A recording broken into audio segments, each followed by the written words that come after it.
What if I told you the money in your pocket has an expiration date? That the numbers in your bank account aren't a measure of wealth, but a measure of temporary trust? Every government in history has made the same promise to its people. This money is safe.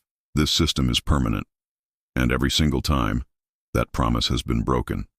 From the silver coins of Rome to the German mark, from the Zimbabwean dollar to the Venezuelan bolivar, history whispers the same brutal lesson. Currency collapse isn't a freak accident. It's the natural end state of every paper money system ever created. We look at our modern world, at our digital balances and credit cards, and we feel a sense of permanence. But this is the most dangerous illusion of all. The real question isn't if your money will lose its value, but when. And more importantly, what will you have traded it for when that day comes? History is not just a collection of stories. It is a detailed catalog of what survives a firestorm. It shows us what people desperately crave when the illusion of money vanishes. It gives us a blueprint for the ultimate survivor's portfolio. And the first chapter of that blueprint was written in the heart of the world's greatest empire, Rome. For centuries, its silver denarius was the dollar of the ancient world, a coin so pure and reliable it powered trade from Britain to Persia. But empires are expensive. Wars, bureaucracy, grand monuments. They demand more money than taxes can provide. So, Roman emperors discovered a magic trick.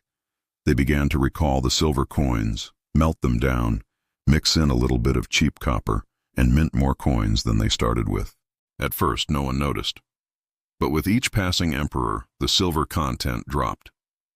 From 95% pure under Augustus to 75%, then 50%, until finally, by the 3rd century AD, the denarius was a bronze coin with a paper-thin silver wash.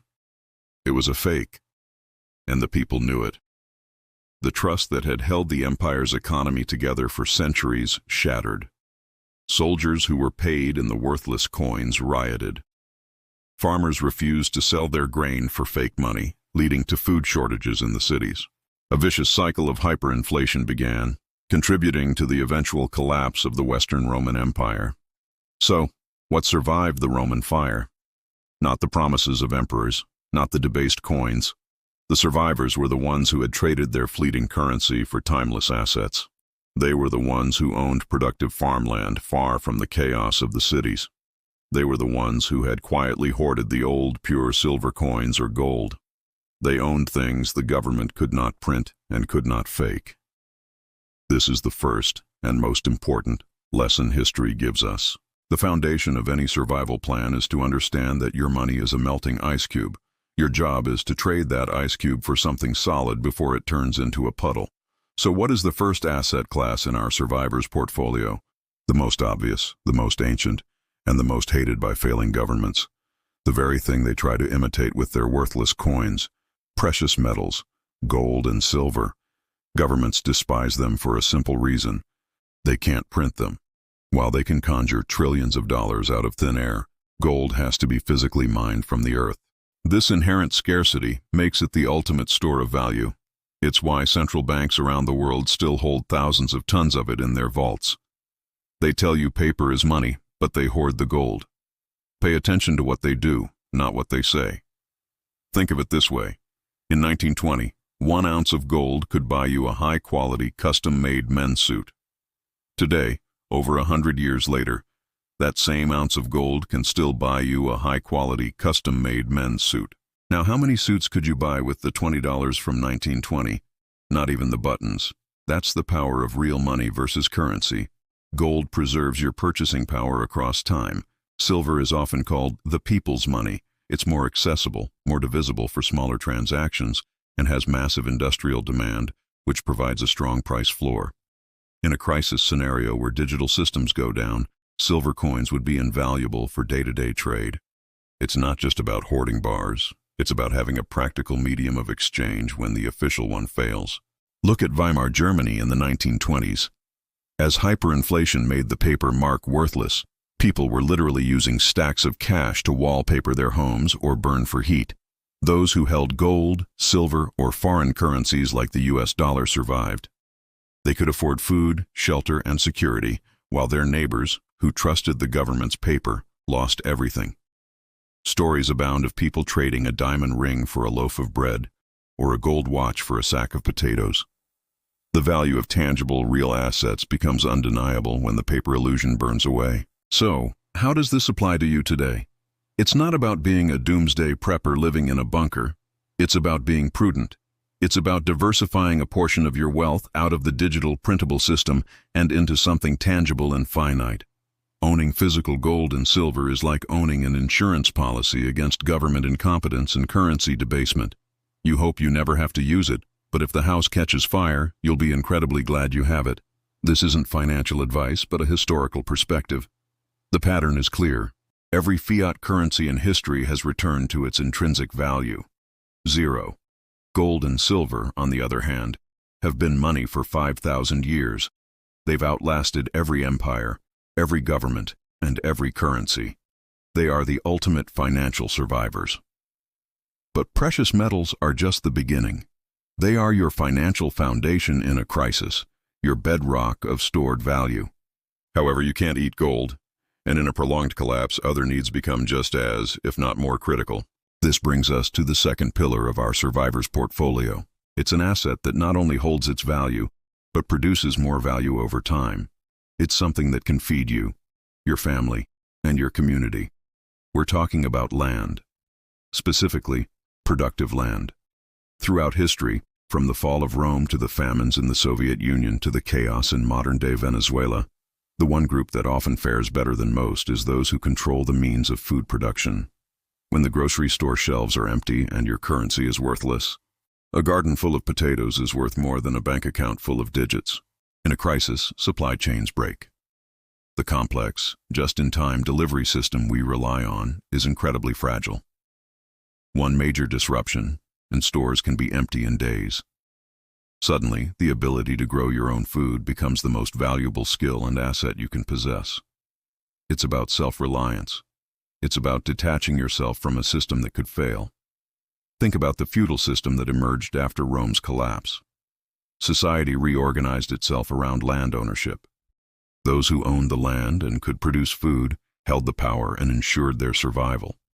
Those who didn't were forced to serve those who did. It's a stark lesson in the ultimate source of wealth, the earth itself.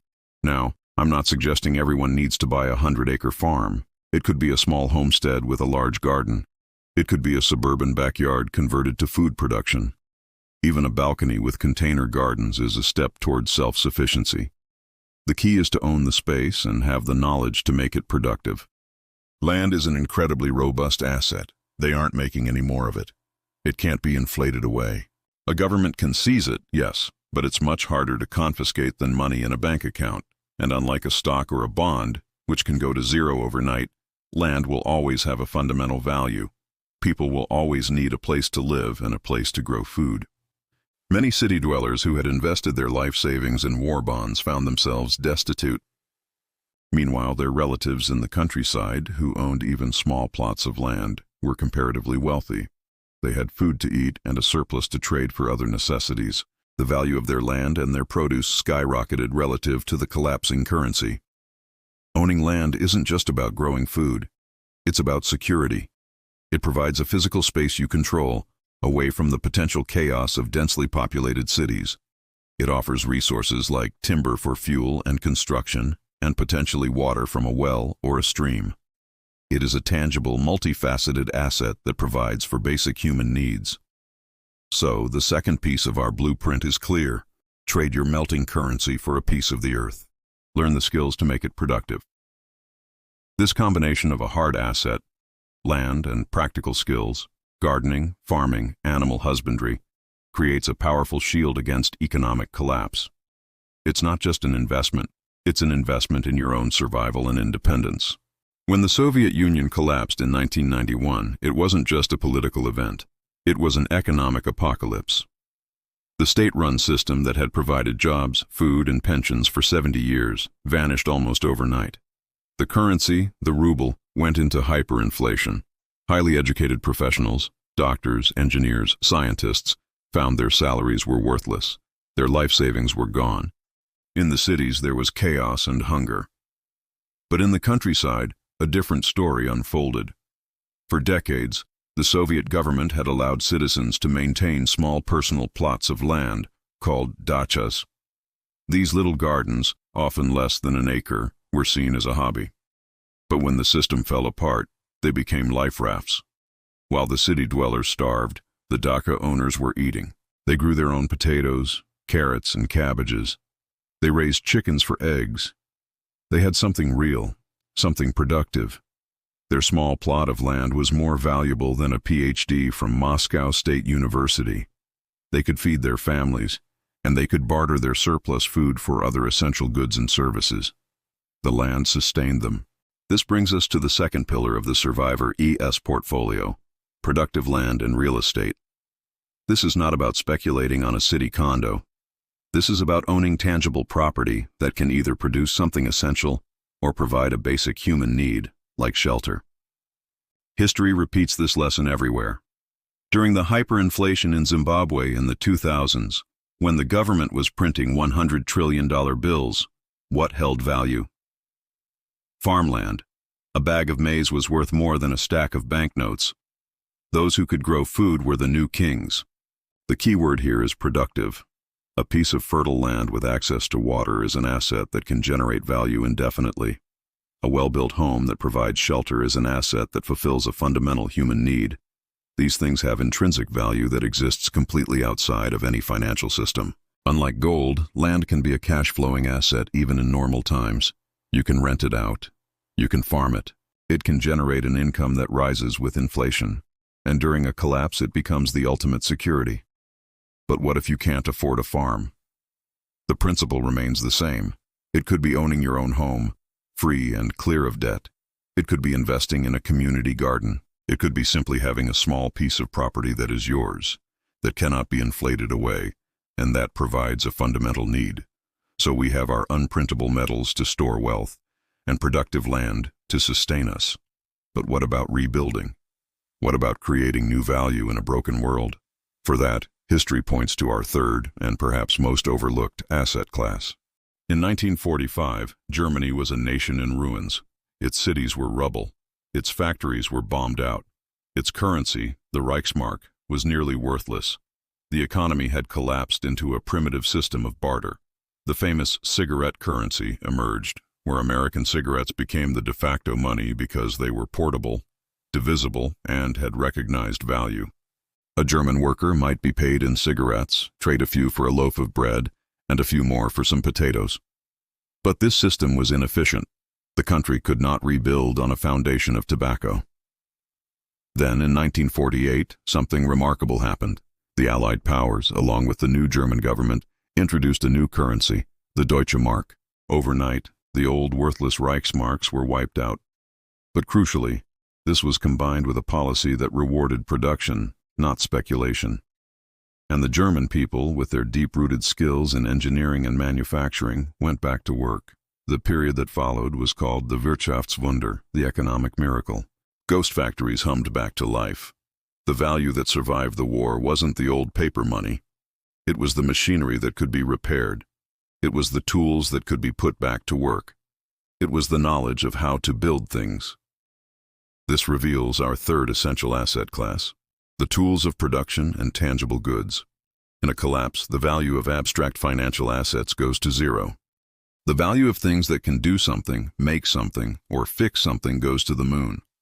What does this mean in practical terms? It means owning high-quality, durable tools, a well-made set of mechanics tools, woodworking equipment, gardening tools. These things hold their value far better than paper money, and in a crisis, they become invaluable. A man who can fix a broken water pump or a generator becomes a vital part of his community. This category also includes essential, storable goods, things that people will always need. Think of it as a pantry of wealth. This includes storable food, medical supplies, fuel, and ammunition. During the collapse in Venezuela, a box of antibiotics became more valuable than a month's salary. These are not just supplies for your own family. They are highly liquid assets for barter. You are storing real, consumable value that is immune to inflation. Consider a modern context, a home solar panel and battery system. In a crisis where the power grid fails, the person who can generate their own electricity doesn't just have lights. They have immense economic power. They can recharge tools, power communication devices, and preserve food. They own the means of production for the most critical resource of the modern age, energy. So our portfolio is now balanced.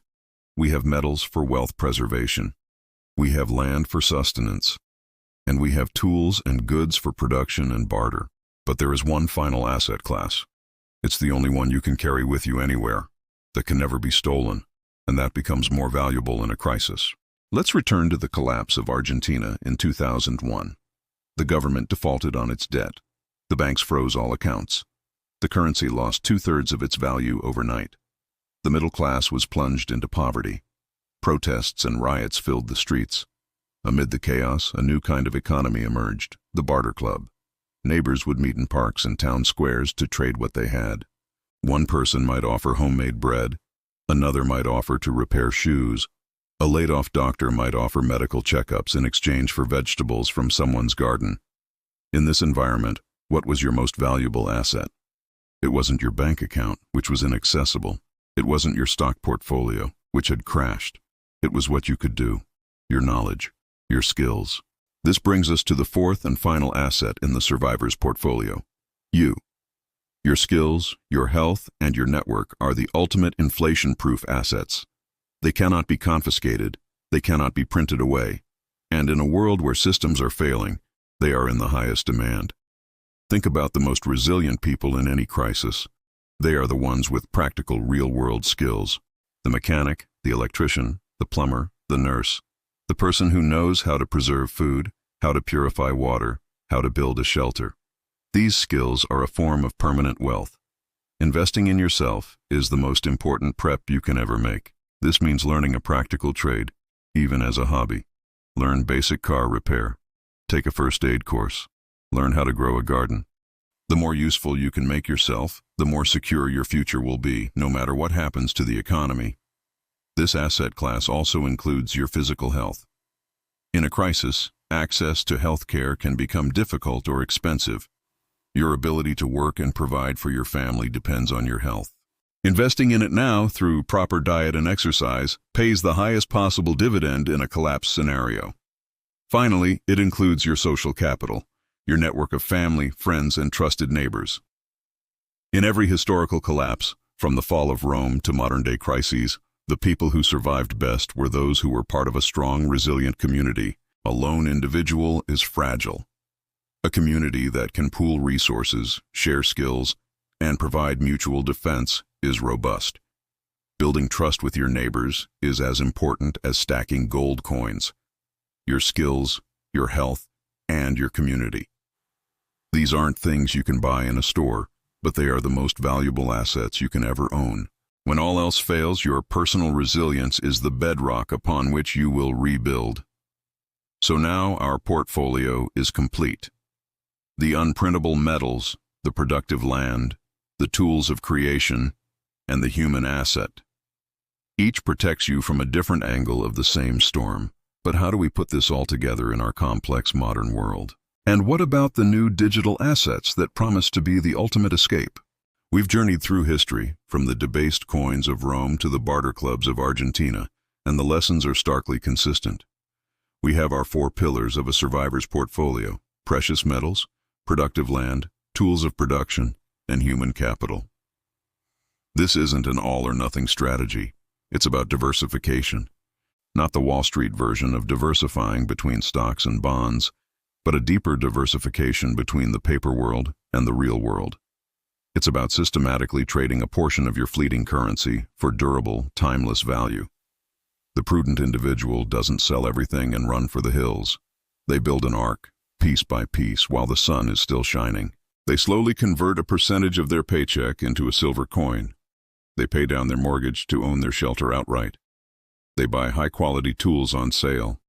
They spend their weekends learning a new skill. But we live in the 21st century, and a new type of asset has emerged, one that the Romans or the Weimar Germans could never have imagined: cryptocurrencies like Bitcoin. Proponents argue that Bitcoin is the ultimate solution. It is digital gold, a decentralized, unprintable asset that no government can control or confiscate. In theory, it embodies the first rule of survival. Own what can't be created out of thin air. We've seen its power in places like Nigeria, where the currency is unstable, and citizens use Bitcoin to preserve wealth and transact across borders. However, it comes with its own set of risks. It has no long-term historical track record, it is volatile, and most critically, it depends entirely on a functioning internet and electrical grid, the very things that can become fragile in a severe societal collapse. So, where does it fit? Perhaps as a digital spear tip in our portfolio. A small speculative allocation that could offer immense upside and portability, but one that shouldn't replace the time-tested foundation of physical, tangible assets. Your gold coins don't need electricity. Your garden doesn't need Wi-Fi. Ultimately, the lesson from history is not to become a doomsday prepper hiding in a bunker. It is to become an anti-fragile, resilient, and productive individual. The goal is not just to survive a collapse, but to be one of the builders on the other side. Every crisis is a massive transfer of wealth. It moves from those who trusted in fragile paper promises to those who prepared by owning real value. It moves from passive consumers to active producers. The patterns of history are clear. The warnings are written in the ruins of empires and the ghost currencies of failed states. The question is no longer if the storm will come, but whether you will have built your ark. The choice, as always, is yours.